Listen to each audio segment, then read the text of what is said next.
الحمد لله نحمده ونستعينه ونستغفره ونؤمن به ونتوكل عليه ونعوذ بالله من شرور أنفسنا ومن سيئات أعمالنا من يهده الله فلا مضل له ومن يضلله فلا هادي له ونشهد أن لا إله إلا الله وحده لا شريك له ونشهد أن سيدنا وسندنا ونبينا ومولانا محمدا عبده ورسوله أما بعد فأعوذ بالله من الشيطان الرجيم بسم الله الرحمن الرحيم وسيجنبها الأتقى الذي يؤتي ماله يتزكى وقال الله تعالى والذي جاء بالصدق وصدق به أولئك هم المتقون قال النبي صلى الله عليه وسلم اقتدوا من بعد الذين أبي بكر وعمر آمنت بالله صدق الله العظيم وصدق رسوله النبي الكريم ونحن على ذلك من الشاهدين والشاكرين والحمد لله رب العالمين اللهم صل على محمد وعلى آل محمد كما صليت على إبراهيم وعلى آل إبراهيم إنك حميد مجيد اللهم بارك على محمد وعلى آل محمد كما باركت على إبراهيم وعلى آل إبراهيم إنك حميد مجيد جمادی ثانی کا مہینہ ہے اور اس مہینے کو سیدنا ابوبکر صدیق رضی اللہ تعالی عنہ کے ساتھ نسبت ہے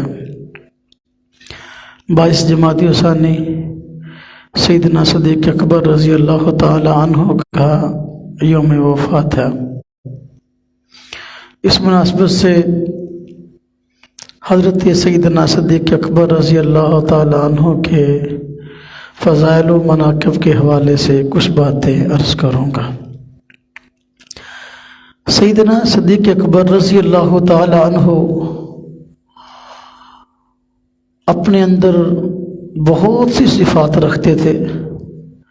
اور اب کے بے شمار مناقب اور صفات ہیں۔ آپ کی ایک امتیازی صفت یہ تھی کہ آپ کو حضرت نبی پاک صلی اللہ علیہ وسلم کی مبارک ذات سے بے حد مناسبت اور بے حد مطابقت تھی۔ اگر ہم حضور نبی صلی اللہ علیہ وسلم کی مبارک زندگی کو دیکھیں اور سیدنا صدیق اکبر رضی اللہ تعالی عنہ کی مبارک زندگی کو دیکھیں تو دونوں کے مزاج میں بے حد مطابقت اور مماثلت پائی جاتی ہے، اور یہ کوئی اتفاق نہ تھا بلکہ دیکھیں تو حضور نبی پاک صلی اللہ علیہ وسلم کی ذات اقدس، آپ کا وجود اطہر یہ جنت کی مٹی سے بنا سیدنا صدیق اکبر رضی اللہ عنہ اور سیدنا عمر فاروق رضی اللہ تعالی عنہ، یہ بھی سیدنا نبی پاک صلی اللہ علیہ وسلم کی اس مشابہت کے ساتھ مطابقت رکھتے ہیں، تو یہ وجود کے اعتبار سے کافی زیادہ مماثلت مطابقت پائی جاتی ہے، صفات میں بھی بہت ساری مطابقت پائی جاتی ہے ان حضرات کے اندر۔ حضور نبی پاک صلی اللہ علیہ وسلم کی مبارک زندگی میں اور سیدنا صدیق اکبر رضی اللہ تعالیٰ عنہ کی مبارک زندگی میں اس کی بہت سی مثالیں موجود ہیں جہاں مزاج کے اعتبار سے ہمیں مطابقت نظر آتی ہے۔ جب آپ صلی اللہ علیہ وسلم نے نبوت کا اعلان فرمایا تو پہلے وہ افراد جو حضور نبی پاک صلی اللہ علیہ وسلم کی دعوت پر لبیک کہتے ہیں ان میں سیدنا صدیق اکبر رضی اللہ تعالیٰ عنہ سر فہرست ہے۔ ایمان لانے کے بعد سیدنا صدیق اکبر رضی اللہ تعالی عنہ کا یہ جذبہ تھا کہ دین، ایمان یہ لوگوں تک پہنچانا ضروری ہے، اور اس کی دعوت کے نتیجہ میں جتنی بھی تکالیف برداشت کرنی پڑے تو اس کے لیے تیار ہے۔ حضور نبی پاک صلی اللہ علیہ وسلم کی ذات اقدس کا مزاج بھی یہی تھا کہ دین دنیا کو پہنچانا ہے، اور اس کے لیے جو بھی تکالیف آئیں اس کے لیے پریشانیاں اور تکالیف برداشت کرنے کے لیے تیار ہیں۔ چنانچہ ابتدائی ایام کی بات ہے کہ حضور نبی پاک صلی اللہ علیہ وسلم سیدنا صدیق اکبر رضی اللہ تعالیٰ عنہ کو ساتھ لے کر حرم شریف کے اندر گئے، اور وہاں مشرکین مکہ کو توحید اسلام کی دعوت دی۔ جب ان کو دعوت دی توحید کی تو ظاہر بات ہے ان کی رگوں کے اندر شرک رچا اور بسا ہوا تھا۔ ان لوگوں نے حضور نبی پاک صلی اللہ علیہ وسلم کو بھی مارنا شروع کیا، سیدنا صدیق اکبر رضی اللہ تعالیٰ عنہ کو بھی مارنا شروع کیا۔ اتنا مارا کہ سیدنا صدیق اکبر رضی اللہ تعالیٰ عنہ بھی بے ہوش ہو گئے۔ اٹھا کر آپ کو گھر لایا گیا، بلکہ آپ کے جو خاندان کے افراد تھے، خاندان کے افراد نے یہ گمان کیا شاید کہ اب سیدنا صدیق اکبر بچیں گے نہیں، اس لیے خاندانی محبت کے طور پر ان لوگوں نے فریق مخالف سے بدلہ لینے کے لیے پیغام بھی بھیج دیے، اگر یہ اس حادثے میں نہ بچے تو تمہاری خیر نہیں ہے۔ سیدنا صدیق اکبر رضی اللہ تعالیٰ عنہ کا علاج معالجہ شروع ہوا تو جب افاقہ ہوا، ہوش میں آئے، ہوش میں آتے سب سے پہلے حضور نبی پاک صلی اللہ علیہ وسلم کے مزاج گرامی کے لیے خبر طلب کی ہوئی آپ صلی اللہ علیہ وسلم کا کیا حال ہے۔ اپنی جو چوٹیں آئیں، خود کو تکلیفیں آئیں، جو پریشانی آئی اس کی پرواہ نہ کی، بلکہ حضور نبی پاک صلی اللہ علیہ وسلم کی ذات اقدس کی فکر تھی۔ اور جب تک آپ صلی اللہ علیہ وسلم سے مل نہیں لیا اور آپ کو خیر و عافیت سے دیکھ نہیں لیا، چین سے نہیں بیٹھے۔ تو یہ مزاج ہے حضور نبی پاک صلی اللہ علیہ وسلم کی ذات اقدس کا اور سیدنا صدیق اکبر رضی اللہ تعالیٰ عنہ کا۔ اگر آپ صلی اللہ علیہ وسلم میں جذبہ موجود ہے کہ دین اسلام کے لیے کوئی بھی تکلیف آئے تو برداشت کرنے کو تیار ہیں، تو سیدنا صدیق اکبر رضی اللہ تعالیٰ عنہ بھی اسی میدان میں ساتھ کھڑے نظر آتے ہیں۔ اگر آپ صلی اللہ علیہ وسلم کو کفار مکہ نے پریشان کیا اور مارا، سیدنا صدیق اکبر رضی اللہ تعالیٰ عنہ ایسے مشکل وقت میں بھاگے نہیں، بلکہ آپ صلی اللہ علیہ وسلم کی ذات اقدس کا دفاع کرتے رہے، اور ان لوگوں کو یہاں تک کہا بھائی کیا بات ہے، کیا وجہ ہے کہ حضور نبی پاک صلی اللہ علیہ وسلم کی ذات اقدس کو مارتے ہو؟ صرف اسی بات کی وجہ سے کہ وہ کہتے ہیں ربی اللہ، میرا رب اللہ؟ ایسا نہیں، سیدنا صدیق اکبر رضی اللہ تعالی عنہ نے دفاع بھی کیا، دلیل سے قائل کرنے کی بھی کوشش کی۔ یہ سیدنا صدیق اکبر رضی اللہ تعالیٰ عنہ کا مزاج ہے، حضور نبی پاک صلی اللہ علیہ وسلم کی ذات اقدس سے ملتا جلتا، دونوں تکلیفیں برداشت کر رہے ہیں۔ آپ صلی اللہ علیہ وسلم پر اللہ پاک نے بے شمار انعامات فرمائے، اور آپ کی بہت ساری امتیازی صفات ہیں، جس طرح کہ حدیث پاک میں اس کا تذکرہ آتا ہے۔ جب آپ صلی اللہ علیہ وسلم پہلی مرتبہ اللہ تبارک و تعالیٰ کی طرف سے وحی کو سنتے ہیں، حضرت جبریل امین وحی لے کر آتے ہیں، تو غار سے آپ واپس آئے تو گھبرائے ہوئے تھے۔ حضرت خدیجہ رضی اللہ تعالی عنہ کے پاس گھر میں آئے تو سارا واقعہ بیان کیا، تو حضرت خدیجہ رضی اللہ تعالی عنہ نے آپ کی صفات بیان کی کہ اللہ پاک آپ کو ضائع نہیں کریں گے، اس لیے کہ آپ دوسروں کے ساتھ خیر خواہی کرنے والے ہیں، آپ سخی ہیں، اور آپ لوگوں کے لیے درد دل رکھنے والے ہیں، دوسروں کے نفع کے لیے کام کرنے والے ہیں۔ اللہ تبارک و تعالیٰ آپ کو ضائع نہیں کرے گا، آپ پریشان نہ ہوں۔ حضرت خدیجہ رضی اللہ تعالیٰ عنہ نے آپ کی صفات بیان کی، اور حدیث پاک میں آتا ہے کہ سیدنا صدیق اکبر رضی اللہ تعالیٰ عنہ کو جب مکہ مکرمہ میں بہت زیادہ ستایا گیا،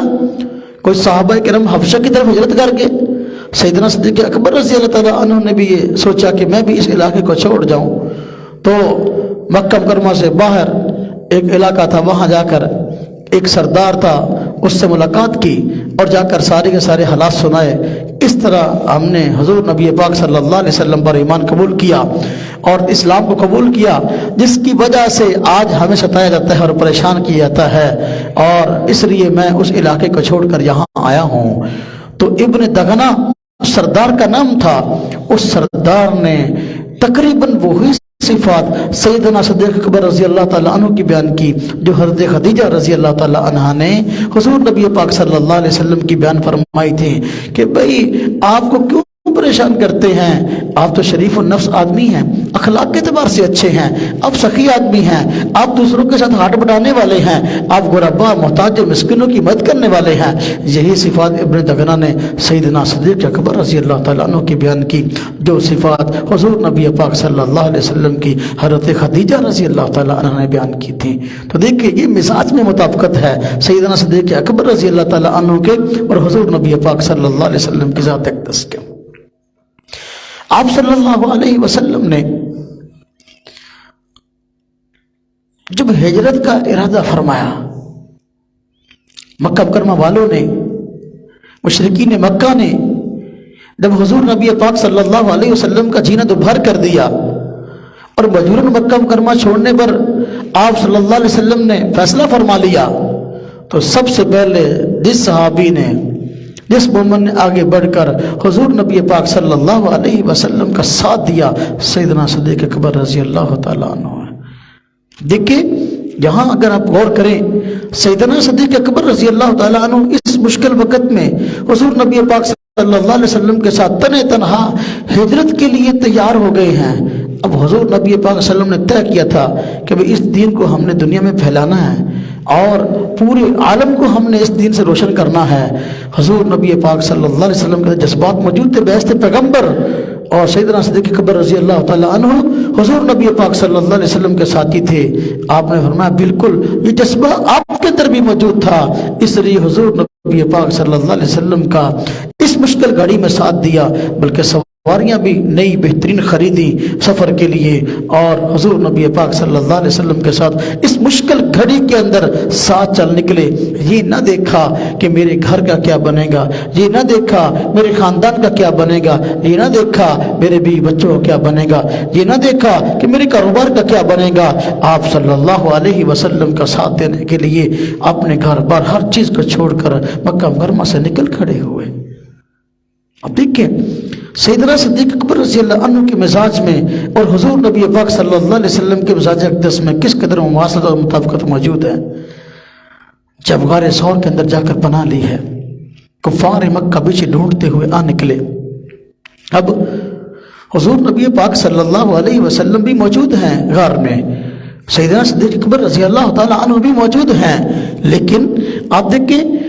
سیدنا صدیق اکبر رضی اللہ تعالیٰ عنہ کو اپنی ذات کی فکر نہ ہوئی۔ جب کفار کی آوازیں سنی، قدموں کی آہٹ سنی تو پریشان ہوئے حضور نبی پاک صلی اللہ علیہ وسلم کی ذات اقدس کے لیے، حضور مجھے اس بات کا ڈر ہے کہیں یہ لوگ آپ کو نقصان نہ پہنچائیں۔ حضور نبی پاک صلی اللہ علیہ وسلم فرمایا بھئی لا تحزن ان اللہ معنا، آپ پریشان نہ ہوں، اللہ تبارک تعالیٰ کی ذات اقدس ہمارے ساتھ ہے، اللہ کی مدد ہمارے ساتھ ہے، اللہ تبارک تعالیٰ کی طرف سے تائید ہمارے ساتھ ہے، آپ پریشان نہ ہوں۔ یہ مزاج کی مطابقتیں ہیں۔ اگر حضور نبی پاک صلی اللہ علیہ وسلم کو اللہ پاک نے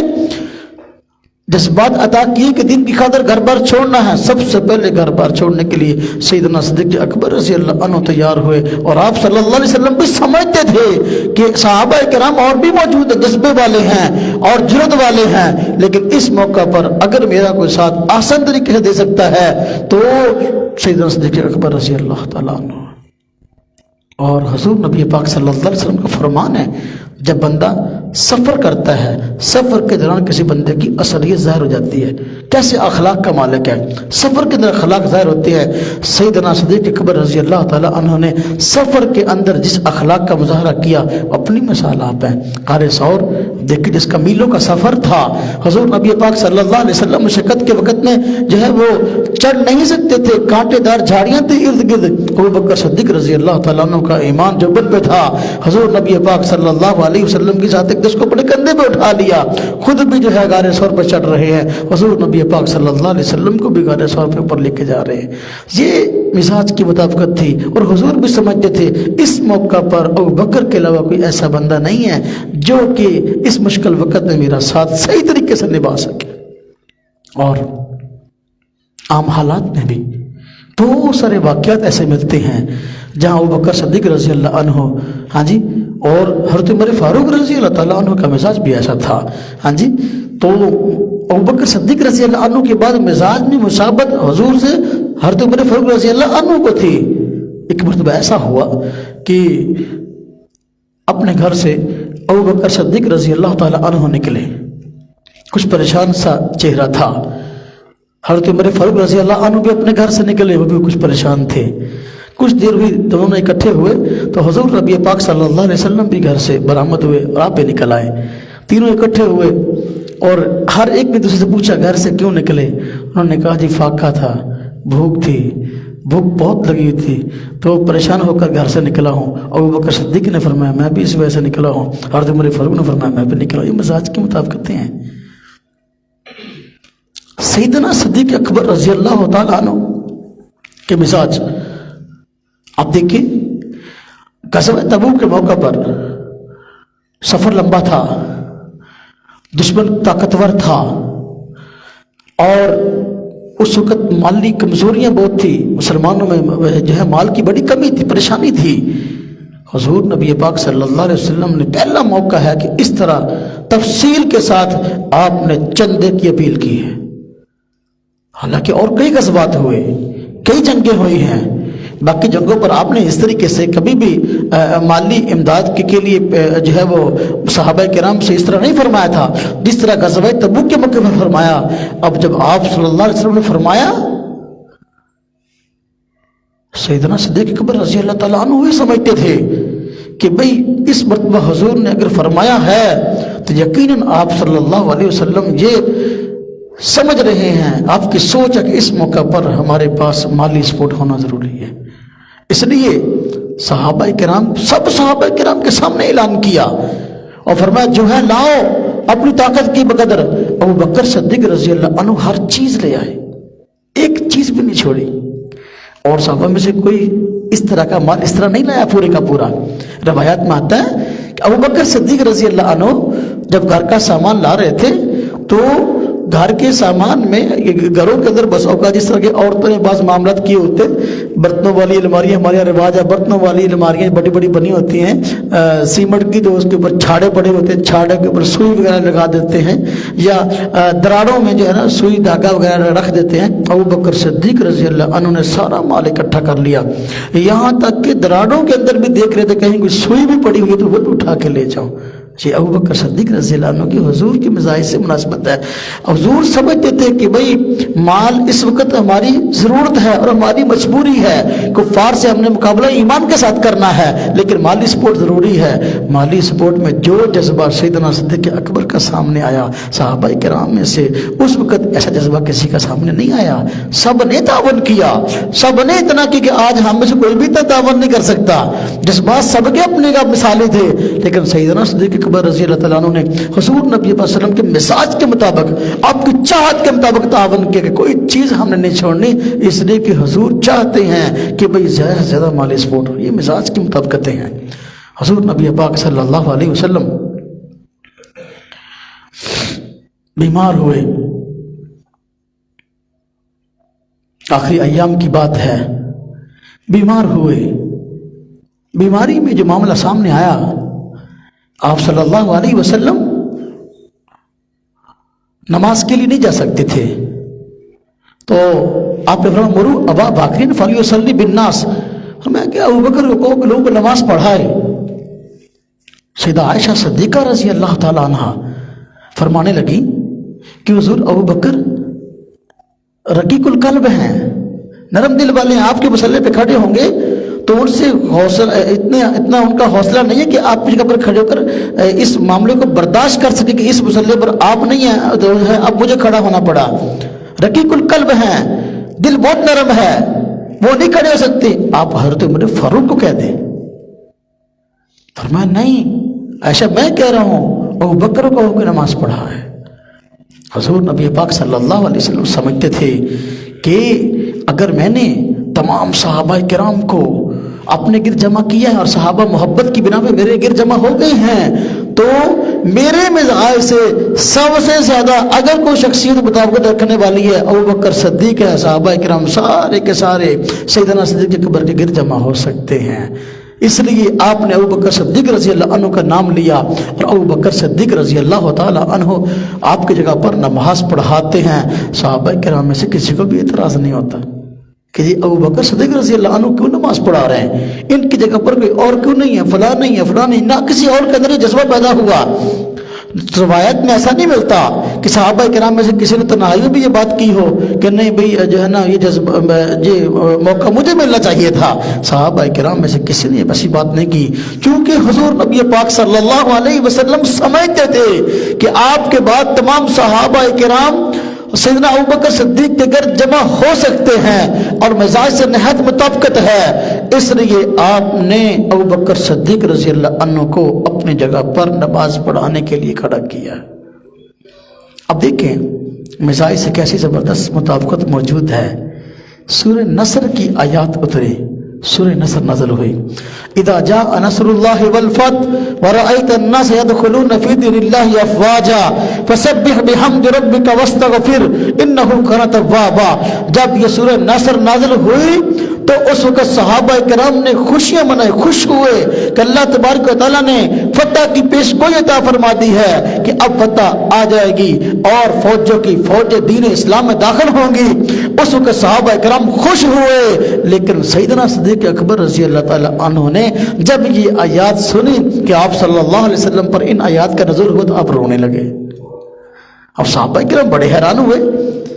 کہ کیا وجہ،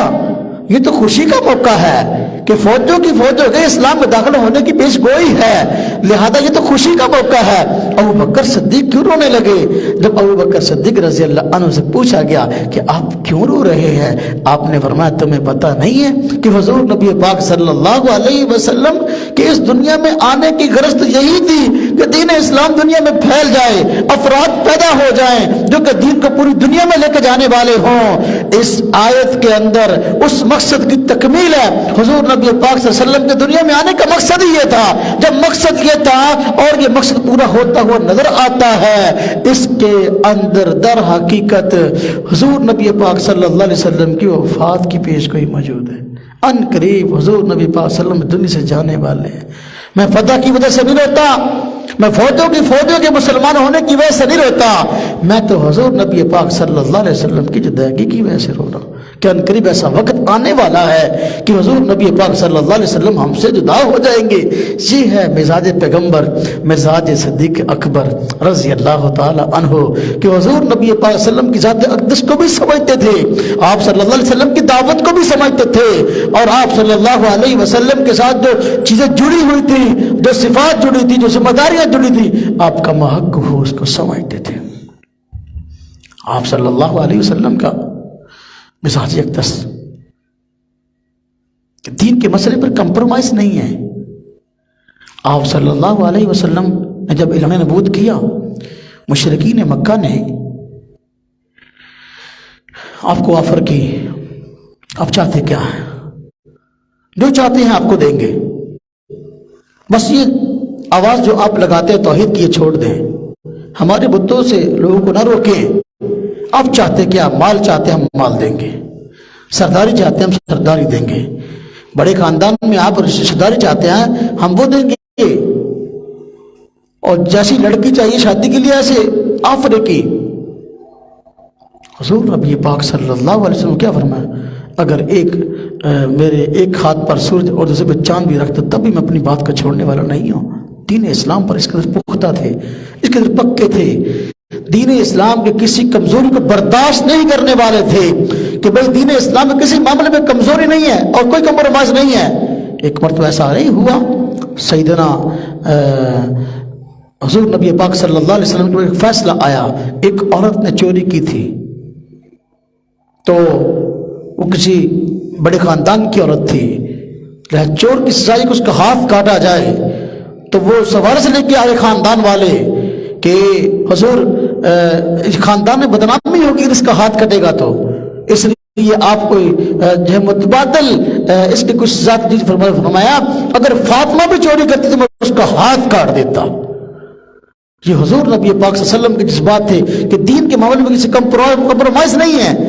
ادھر دیکھیں حضرت سیدنا صدیق اکبر رضی اللہ تعالیٰ عنہ کی حالت جب آپ صلی اللہ علیہ وسلم کا انتقال ہو گیا تو صحابہ کرام غم کی وجہ سے نڈال ہو گئے، بڑی پریشانی آئی۔ حضرت عمر رضی اللہ تعالیٰ عنہ کی پریشانی میں یہ حالت تھی، کہتے حضور صلی اللہ علیہ وسلم فوت نہیں ہوئے، ہاں جی، اور جو کہتا ہے فوت ہو گئے ہیں، فرمایا کہ ان قریب حضور تشریف لائیں گے اور ان کی جو ہے نا ان کو سخت سزا دیں گے۔ اس طرح کے الفاظ حضرت عمر فاروق رضی اللہ تعالیٰ عنہ کی ذات اقدس کے جو ہے وہ منہ سے نکلے ہیں پریشانی کے اندر۔ لیکن اس وقت سیدنا صدیق اکبر رضی اللہ تعالیٰ عنہ تشریف لائے ہیں، آپ نے اس وقت دیکھا کہ صحابہ کرام پریشان ہیں، آپ نے کھڑے ہو کر سب صحابہ کرام کو جمع کیا ہے اور سب کو اکٹھے ہو کر ان کو تسلی دی، حوصلہ دیا، اور میں دیکھو حضور نبی پاک صلی اللہ علیہ وسلم دین پہنچانے کے لیے ہمارے پاس تشریف لائے تھے، دنیا میں جو بھی انسان آیا وہ دنیا سے گیا ہے، آپ صلی اللہ علیہ وسلم فوت ہو گئے ہیں، ہمیں اللہ کی عبادت پر جمع ہو کر کے اللہ کی عبادت پر اکٹھے کر کے گئے ہیں، ہم نے اللہ کی عبادت کرنی ہے۔ اور حضور نبی پاک صلی اللہ علیہ وسلم بھی جس طرح اور انسان دنیا میں آئے اور چلے گئے، آپ بھی آئے اور آپ کی وفات ہوگی، آپ کا انتقال ہو گیا، لیکن اللہ رب العزت کی عبادت پہلے بھی ہوتی تھی اب بھی ہوگی، اللہ رب العزت پہلے بھی زندہ ہے اب بھی زندہ ہیں، اور پوری امت مسلمہ کو آپ نے اس وقت حوصلہ دیا اور ایک پلیٹ فارم پہ اکٹھا کیا، سب لوگ سیدنا صدیق اکبر رضی اللہ تعالیٰ عنہ کی قیادت پر جمع ہو گئے اور اکٹھے ہو گئے۔ مشکل وقت کے اندر آپ نے جو ہے وہ سب صحابہ کرام کو اکٹھا کیا اور دین کے اس مسئلے پر کمپرومائز نہیں کیا، کہیں امت کا عقیدہ خراب نہ ہو جائے۔ نہیں بھی حضور فوت ہی نہیں ہوئے، حضور دنیا سے جانا ہی نہیں ہے، چونکہ اس وقت پریشانی تھی، آپ نے کھڑے ہو کر فرمایا نبی پاک صلی اللہ علیہ وسلم میں انتقال کر گئے، اس میں کوئی شک والی بات نہیں ہے۔ اب دیکھیں جب آپ صلی اللہ علیہ وسلم کا انتقال ہوا اس وقت کئی طرح کے فتنے کھڑے ہو گئے۔ ایک فتنہ یہ کھڑا ہوا کہ یمامہ کے میدان سے یمامہ کی سرزمین پر ایک آدمی مسلمہ کا نام کا تھا، حضور نبی پاک صلی اللہ علیہ وسلم کی زندگی میں اس نے اعلان نبوت کر دیا تھا، لیکن جب آپ کی وفات کا علم ہوا تو وہاں پر حضر موت کے اندر عورتوں نے ڈانس کیا اور ناچ گانا کیا حضور کی وفات پر جو ہے، اور مسلمہ کذاب نے کھڑے ہو کر جو ہے وہ اپنے اور بکواسات کو چھوڑنا شروع کیا کہ محمد فوت ہو گئے ہیں، اب تمہاری کامیابی میری پیروی کے اندر ہے۔ سیدنا ابوبکر صدیق رضی اللہ تعالیٰ عنہ نے اس فتنے کے تعاقب کے لیے خود سٹینڈ لیا، صحابہ کرام کو کہا ہم ایک بڑی فوج منکرین ختم نبوت کے مقابلے میں بھیجیں گے، دین کے معاملے پر کوئی کمپرومائز نہیں ہوگا۔ کچھ لوگ ایسے تھے جو کھڑے ہو گئے تھے، زکوٰۃ کا انکار کیا تھا اور کہا کہ ہم حضور کے زمانے میں زکوٰۃ دیتے تھے اور اس کا حکم حضور کے زمانے کے ساتھ تھا، اب ہم زکوٰۃ نہیں دیں گے۔ سیدنا صدیق اکبر رضی اللہ تعالیٰ نے فرمایا دیکھو حضور کے زمانے کے اندر جو بندہ ایک رسی بھی زکوٰۃ کی دیتا تھا، آج میں اس سے زکوٰۃ دوں گا اور میں ایسے لوگوں کو نہیں چھوڑوں گا، میں ایسے لوگوں سے جنگ کروں گا جو آج زکوٰۃ دینے کی بات نہیں کرتے، زکوٰۃ کا انکار کرتے ہیں۔ جو حضور کے زمانے میں زکوٰۃ دیتا تھا اب زکوٰۃ دیے بغیر اس کا گزارا نہیں ہے، اور آپ قتال کے لیے کھڑے ہو گئے۔ یہاں تک کہ حضرت عمر فاروق رضی اللہ تعالیٰ عنہ نے آ کر عرض کیا حضرت جی مسئلہ یہ ہے حالات بڑے خراب ہو گئے ہیں، ادھر منکرین ختم نبوت کھڑے ہو گئے، مسلمہ کذاب اپنی سائے سے اشرارتیں کر رہا ہے حضور صلی اللہ علیہ وسلم کے انتقال کی وجہ سے، اور ایک طرف جو ہے جو ہے وہ یہ کھڑے ہو گئے ہیں زکوٰۃ کا جو ہے وہ نہ دینے کا کہنے والے، جو نے کہا کہ ہم زکوٰۃ نہیں دیں گے، باہر کیف یہ مسلمان تو ہیں نا، پھر اگر آپ ان سے تھوڑی سی نرمی برتیں، فی الحال ان کو کچھ نہ کہیں تو مناسب نہیں؟ سیدنا صدیق اکبر رضی اللہ تعالیٰ عنہ نے بڑا زبردست جواب دیا، فرمایا اے عمر تم تو جاہلیت میں جو ہے زمانہ جاہلیت کے اندر جو ہے وہ اس قدر جو ہے وہ جرأت اور بہادری والے تھے، اب اتنے بودے کیوں ہو گئے؟ اب تو اسلام کی خاطر کھڑے ہونے کی ضرورت ہے۔ فرمایا جو ایک رسی بھی زکوٰۃ کی دیتا تھا، اب اگر حضور کی وفات کے بعد زکوٰۃ کا انکار کرتا ہے، فرمایا میں ان سے جنگ کروں گا۔ ڈٹ گئے۔ اور پھر حضور نبی پاک صلی اللہ علیہ وسلم نے اپنے انتقال سے کچھ وقت پہلے ایک جنگ کے لیے صحابہ کرام کے لشکر کو بھیجا تھا۔ حضرت اسامہ بن زید رضی اللہ تعالی عنہ جو ہے وہ اس فوج کے کمانڈر تھے۔ جب آپ صلی اللہ علیہ وسلم کی وفات کا علم ہوا تو یہ لشکر سفر میں تھا، وفات کا سن کر واپس آ گیا، اور رہا نہ گیا کہ حضور نبی پاک صلی اللہ علیہ وسلم وفات پا گئے، دوبارہ مدینہ میں جائیں۔ جب دوبارہ مدینہ میں گئے، اب کیا ہوا کہ حضور نبی پاک صلی اللہ علیہ وسلم کی تدفین ہو گئی، تو مسئلہ سامنے آیا کہ حالات پریشان کن ہیں۔ ادھر مسلمہ کے سامنے نبوت کا دعویٰ کیا ہے، ادھر زکوٰۃ کا انکار کرنے والے کھڑے ہو گئے ہیں۔ اب اگر یہ فوج جو حضور نبی پاک صلی اللہ علیہ وسلم نے بھیجی تھی یہ واپس آئی ہے، ان کو بھی بھیج دیتے ہیں، کہیں مسلمانوں کی طاقت میں کمی نہ آ جائے۔ لہذا بعض حضرات کی طرف سے مشورہ آیا کہ یہ حضرت اسامہ رضی اللہ تعالیٰ عنہ کی قیادت کے اندر جو لشکر بھیجا گیا تھا، اس لشکر کو فی الحال نہیں بھیجتے، جو ہے ان کو یہاں رکھ لیتے ہیں اور مقاصد کے لیے اس کو استعمال کرتے ہیں۔ فرمایا نہیں، جس لشکر کو، جس فوج کو حضور نبی پاک صلی اللہ علیہ وسلم نے بھیجا تھا، میں اس کو روانہ کروں گا، حالات کیسے بھی ہوں، ہم ہر سازش کا مقابلہ کریں گے اور ہم دین اسلام کا دفاع کریں گے۔ یہ سیدنا صدیق اکبر رضی اللہ تعالیٰ عنہ کی ذات ہے۔ جس طرح آپ صلی اللہ علیہ وسلم نے دین کے کسی مسئلے پر کمپرومائز نہیں کیا، ہر طرح کی تکلیف برداشت کرنے کے لیے کھڑے ہو گئے، سیدنا صدیق اکبر رضی اللہ عنہ حضور نبی پاک صلی اللہ علیہ وسلم کی وفات کے موقع پر اسی طرح جو ہے ڈٹ گئے اور فرمایا کہ میں ہر کام کروں گا جو حضور نبی صلی اللہ علیہ وسلم کے دور میں ہوتا تھا، میں جنگوں کے لیے بھی فوجی بھیجوں گا، مصحابہ کرام کو بھیجوں گا، اور یہ جو منکرین ختم کھڑے ہوئے ان کا بھی علاج کروں گا۔ چنانچہ ایک بہت بڑی فوج آپ نے بھیجی، ان سب کو جو ہے تہس نہس کیا گیا، ان سب کو قتل کر دیا گیا۔ سیدنا صدیق اکبر رضی اللہ عنہ کا یہ ایمان تھا۔ تو حضور نبی پاک صلی اللہ علیہ وسلم اور سیدنا صدیق اکبر رضی اللہ عنہ کے مزاج گرامی میں اس قدر مواصلت تھی کہ بندہ حیران ہوتا ہے کہ کیا اللہ پاک نے دونوں کا مزاج بنایا تھا۔ عجیب مزاج تھا کہ جو چاہتے ہیں حضور کی ہوتی، وہ چاہتے سیدنا صدیق اکبر رضی اللہ عنہ کی نظر آتی ہیں۔ آپ دیکھیں بعض چیزیں بندہ سائز سمجھتا ہے یہ اتفاقات ہیں، لیکن شاید یہ اتفاق نہیں، رب تعالیٰ کی حکمت کے تحت چیزیں ہیں۔ حضور نبی پاک صلی اللہ علیہ وسلم کے خاندان میں اور سیدنا صدیق اکبر رضی اللہ عنہ کے خاندان میں بہت ساری چیزیں آپس میں مماثلت رکھتی ہیں۔ حضور نبی پاک صلی اللہ علیہ وسلم کے گھر میں ایک نام کی دو خواتین تھیں، زینب نام کی بیٹی بھی تھی اور زینب نام کی بیوی بھی تھی۔ سیدنا صدیق اکبر رضی اللہ عنہ کے گھر میں بھی ایک نام کی دو خواتین تھیں، اسماء نام کی بیٹی بھی تھی، اسماء نام کی بیوی بھی تھی۔ ایک بیوی کا نام اسماء تھا اور جو ہے بیٹی کا نام اسماء تھا، ایک نام کے دو خواتین ہیں حضور نبی پاک صلی اللہ علیہ وسلم کے۔ آپ دیکھیں مزاج گرامی میں یہ بات ہے کہ آپ صلی اللہ علیہ وسلم کا جب انتقال ہونے لگا تو انتقال سے کچھ دن پہلے بخار ہوا۔ سیدنا صدیق اکبر رضی اللہ عنہ کا بھی جب انتقال ہونے لگا تو انتقال سے کچھ دن پہلے بخار ہوا، اور حضور نبی پاک صلی اللہ علیہ وسلم کی وفات بھی اس بخار کی وجہ سے اسباب کے درجہ میں ہوئی، اور ادھر بھی وفات ہوئی تو اس درجہ میں ہوئی۔ حضور نبی پاک صلی اللہ علیہ وسلم کو کچھ وقت پہلے زہر دیا گیا تھا، یہود نے زہر دیا تھا۔ مشہور واقعہ ہے، خیبر کے موقع پر ایک خاتون نے زہر دیا تھا۔ تو وہ زہر وقتی طور پہ جو ہے اس کا اثر جاتا رہا، لیکن ان وفات کے موقع پر زہر کا اثر ظاہر ہو گیا، اور آپ نے سیدہ عائشہ صدیقہ رضی اللہ تعالی عنہا کو فرمایا تھا کہ دیکھو وہ یہودی عورت نے جو مجھے زہر دیا تھا اس کی وجہ سے میری سانس کی رگیں جو ہیں وہ کٹی جا رہی ہیں۔ یہ وفات سے کچھ لمحات پہلے کے آپ کے الفاظ ہیں۔ سیدنا صدیق اکبر رضی اللہ عنہ کو بھی ایک مرتبہ زہر دیا گیا تھا، عین وفات کے وقت زہر کا اثر ظاہر ہو گیا تھا۔ سیدنا صدیق اکبر رضی اللہ تعالیٰ عنہ حضور نبی پاک صلی اللہ علیہ وسلم کے مزاج کے مطابق کیوں موجود ہیں کہ حضور نبی پاک صلی اللہ علیہ وسلم کے نواسے حضرت سیدنا حسین رضی اللہ تعالیٰ عنہ کو ظلماً شہید کیا گیا کربلا کے میدان میں۔ سیدنا صدیق اکبر رضی اللہ تعالیٰ عنہ کے نواسے حضرت عبداللہ بن زبیر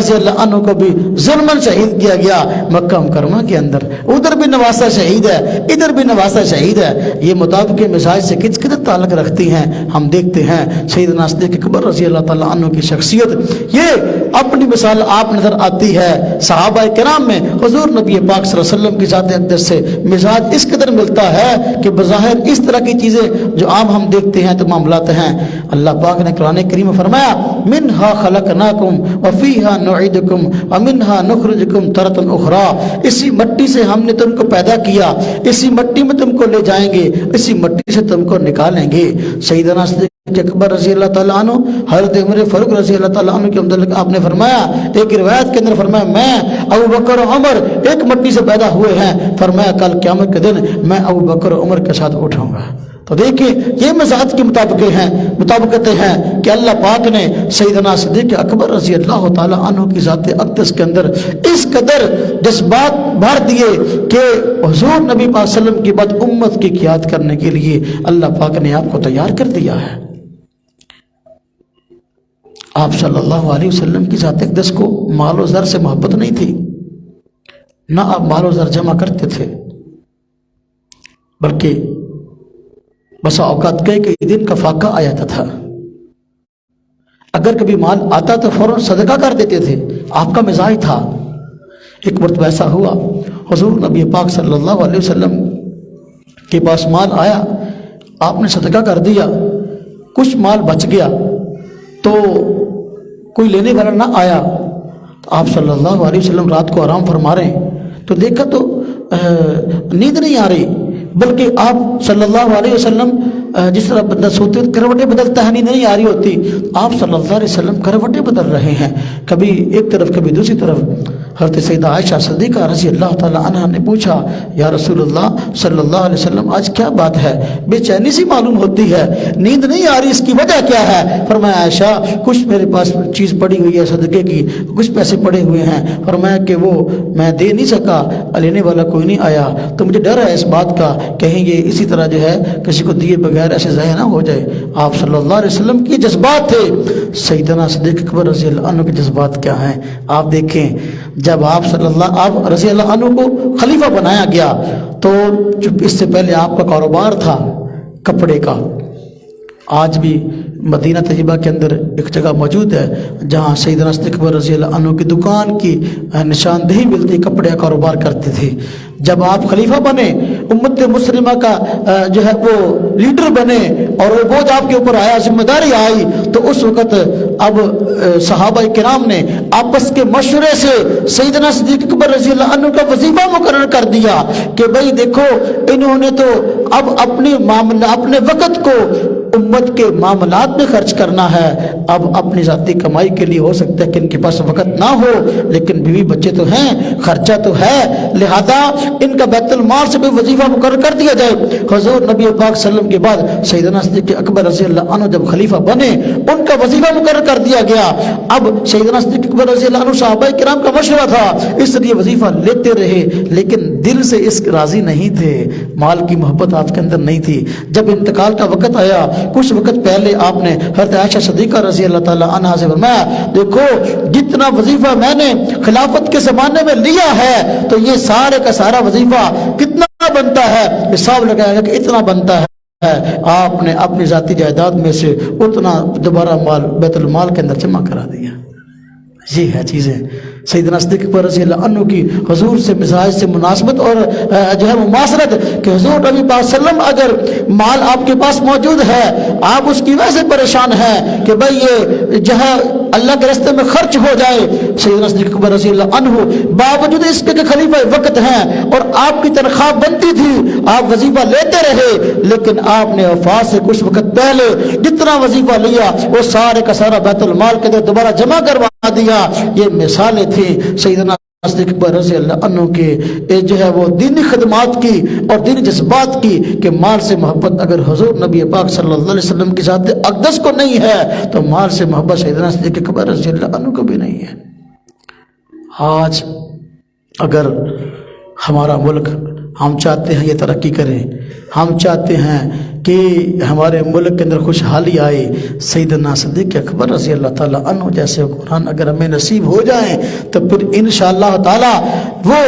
خوشیاں ہم بھی دیکھیں گے جو خوشیاں صحابہ کرام نے دیکھی ہیں، کہ واقعی سیدنا صدیق اکبر رضی اللہ تعالیٰ عنہ جو ہے وہ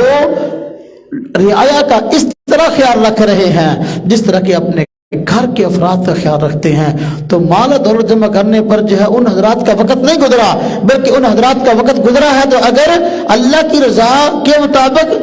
سارے کے سارے معاملات کے نپٹانے میں، تو حضور نبی پاک صلی اللہ علیہ وسلم کی مبارک زندگی کو آپ دیکھ لیں، سیدنا صدیق اکبر رضی اللہ عنہ کی مبارک زندگی کو دیکھ لیں، آپ کو مزاج کے مطابق ایک جیسی نظر آئیں گی بہت ساری چیزیں۔ اب دیکھیں آپ اس کو اتفاق کہیں یا اللہ پاک کے ہاں کی حکمت کہیں، حضور نبی پاک صلی اللہ علیہ وسلم کا انتقال ہوا تو آپ کی عمر مبارک 63 سال تھی۔ جب سیدنا صدیق اکبر رضی اللہ عنہ کا انتقال ہوا ان کی عمر بھی 63 سال تھی۔ جہاں اور باتوں میں مطابقت ہے، ابو بکر صدیق رضی اللہ عنہ ان چیزوں میں بھی مطابقت رکھتے ہیں۔ اسے کہتے ہیں دوست، اسے کہتے ہیں یار۔ آج دوستی مفادات کی ہوتی ہے کہ ایک بندے کے پاس پیسہ ہے اس سے دوستی لگا لو، اس کے ساتھ تعلق بنا لو، جب مال ختم ہو گیا اب تو کیا اور میں کیا۔ سیدنا صدیق اکبر رضی اللہ تعالیٰ عنہ کا تعلق حضور نبی پاک صلی اللہ علیہ وسلم کی ذات اقدس کے ساتھ ایسا نہیں تھا، بلکہ آپ نے اپنا جان، اپنا مال، ہر چیز قربان کر دی۔ آپ دیکھیں، میں آپ کو ایک مثال آخری عرض کر کے بات ختم کرتا ہوں۔ ہمارے یہاں ہے آج کل شادیوں کا موسم ہے، پورے سال میں اتنی شادیاں نہیں ہوتی جتنی ماشاءاللہ ان دنوں میں ہوتی ہیں۔ تو ہمارے ہاں شادیوں کا معیار کیا ہے؟ اپنے بچے کی شادی، اپنی بچی کی شادی کرنی تو معیار کیا ہے؟ ہم نے بڑے معیار بنا رکھے ہیں اپنی طرف سے۔ بسا اوقات اس معیار کے مطابق رشتہ نہیں ملتا تو بچے بھی بوڑھے ہو رہے ہیں، گھر کے اندر بچیاں بھی بوڑھی ہو رہی ہیں۔ لیکن سیدنا صدیق اکبر رضی اللہ عنہ کے جذبات دیکھیں، حضور نبی پاک صلی اللہ علیہ وسلم کی ذات اقدس کے ساتھ تعلق دیکھیں۔ آپ نے اپنی بیٹی حضرت سیدہ عائشہ صدیقہ رضی اللہ تعالی عنہ کا نکاح کیا۔ ان کی عمر مبارک کتنی تھی؟ ان کی عمر مبارک 6 سال تھی، چستی ہوئی تو عمر مبارک 9 سال تھی۔ تو اب دیکھیں ادھر آپ صلی اللہ علیہ وسلم کی عمر مبارک دیکھیں 50 سال سے زیادہ ہے، ادھر سیدہ عائشہ صدیقہ رضی اللہ تعالیٰ عنہ کی عمر کتنی چھوٹی ہے۔ ابو بکر صدیق رضی اللہ عنہ اپنی سعادت سمجھتے تھے کہ میری بیٹی حضور کے نکاح میں جائے اور حضور نبی پاک صلی اللہ علیہ وسلم کو سپورٹ ہو، جس طرح کہ آج کل ہے نا جی، ہمارے ہاں کہتے ہیں بھئی رشتہ داروں کا بڑا حوصلہ ہوتا ہے، رشتہ داروں کی وجہ سے بندے کو بس کا سپورٹ ملتی ہے، ہاں جی، اپنے خاندان کی وجہ سے، سسرال کی وجہ سے۔ سیدنا صدیق اکبر رضی اللہ عنہ نے اپنی جان، اپنا مال، اپنی آل اولاد، ہر چیز حضور پہ قربان کی ہے۔ اب یہ دیکھیں اپنی بیٹی کا نکاح حضور نبی پاک صلی اللہ علیہ وسلم کی ذات اقدس سے کیا ہے۔ آپ یہ سمجھتے تھے کہ بھئی حضور کو سپورٹ کی ضرورت ہے، اگر میں شادی اپنی بیٹی کی حضور نبی پاک صلی اللہ علیہ وسلم کی ذات اقدس سے کروں گا تو پھر میرے خاندان کی ہمدردیاں حضور نبی پاک صلی اللہ علیہ وسلم سے بحث رشتہ داری اور جڑ جائیں گی، اور آپ صلی اللہ علیہ وسلم کے ساتھ اس کو اور حوصلہ ہو جائے گا، دین کا کام کرنا اور آسان ہو جائے گا۔ یہ ابو بکر صدیق رضی اللہ عنہ کے جذبات ہیں، ادھر ابو بکر صدیق رضی اللہ عنہ کے جذبات، ادھر آپ صلی اللہ علیہ وسلم کی ذات اقدس ہیں، آپ کے بھی جذبات ہیں کہ وہ پوری دنیا میں دین کو پھیلانا ہے۔ ابو بکر صدیق رضی اللہ عنہ بھی چاہتے ہیں پوری دنیا کے اندر دین پھیلے۔ آپ نے جس طریقے سے جو تدبیر کر سکتے تھے دین کے پھیلانے کے لیے آپ نے کی ہے، حضور نبی پاک صلی اللہ علیہ وسلم کا ساتھ دیا۔ کوئی مشکل گھڑی ایسی نظر نہیں آتی کہ اس مشکل گھڑی کے اندر حضور نبی پاک صلی اللہ علیہ وسلم تو میدان میں کھڑے ہوں، ابو بکر صدیق رضی اللہ عنہ ساتھ نہ کھڑے ہوں، ہر مشکل وقت میں آپ کا ساتھ دیا ہے۔ اور آج لوگ اپنے اپنے لیڈر بتاتے ہیں، ہمارا فلانا لیڈر ہے، ہمارا فلانا لیڈر ہے، مجھے فلانے سے محبت ہے، میں فلانے کا فائن ہوں، فلانا ہوں۔ امت مسلمہ کا حضور نبی پاک صلی اللہ علیہ وسلم کی ذات اقدس کے بعد سب سے بڑا لیڈر اگر کوئی ہے تو سیدنا صدیق اکبر رضی اللہ تعالیٰ عنہ کی ذات اقدس ہے۔ اللہ تبارک و تعالیٰ نے ان کو جو دینی جذبہ، دینی فکر عطا فرمائی تھی وہ اپنی مثال آپ تھی۔ اس لیے اللہ تبارک و تعالیٰ نے قرآن کریم کے اندر وَسَيُجَنَّبُهَا الْأَتْقَى آپ کو فرمایا ہے کہ بھئی اتقا سے مراد سیدنا صدیق اکبر رضی اللہ عنہ کی ذات ہے، متقیوں میں سب سے بڑا متقی۔ اتقا اس میں تفضیل کا صیغہ ہے، تمام صحابہ کرام میں بڑا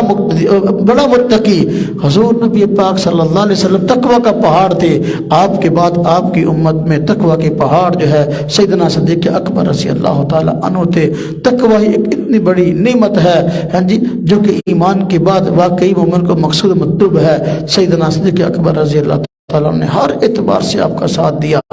اور تقوی کے اعلیٰ مقام پر تھے کہ وہ مقام صحابہ کرام میں کسی کو نصیب نہیں ہے، وہ ابو بکر صدیق رضی اللہ تعالیٰ عنہ کو۔ حضرت عمر فاروق رضی اللہ عنہ اس لیے فرمایا کرتے تھے کہ دیکھو میری پوری زندگی کی نیکیاں، میری پوری زندگی کی نیکیاں جو ہے ابو بکر صدیق مجھ سے لے لیں۔ وہ 3 راتیں جو کہ ہجرت کی رات غار ثور کے اندر اس سفر کے اندر آپ نے گزاری ہیں، وہ 3 راتوں کی نیکیاں مجھے دے دیں، میری ساری زندگی کی نیکیاں چاہے حضرت ابو بکر صدیق لے لیں، میں دینے کو تیار ہوں۔ ابو بکر صدیق رضی اللہ عنہ اتنا بڑا بندہ تھا، اتنا بڑا مسلمانوں کا لیڈر تھا۔ آج ہمیں چاہیے صحابہ کرام کی زندگیوں کو پڑھیں، صحابہ کرام کی زندگیوں کو سمجھیں، صحابہ کرام والی صفات اپنانے کی کوشش کریں۔ اللہ تبارک و تعالی ہم سب کو صحابہ کرام کے نقش قدم پہ چلنے کی توفیق عطا فرمائے۔ وآخر دعوانا ان الحمد للہ رب العالمین۔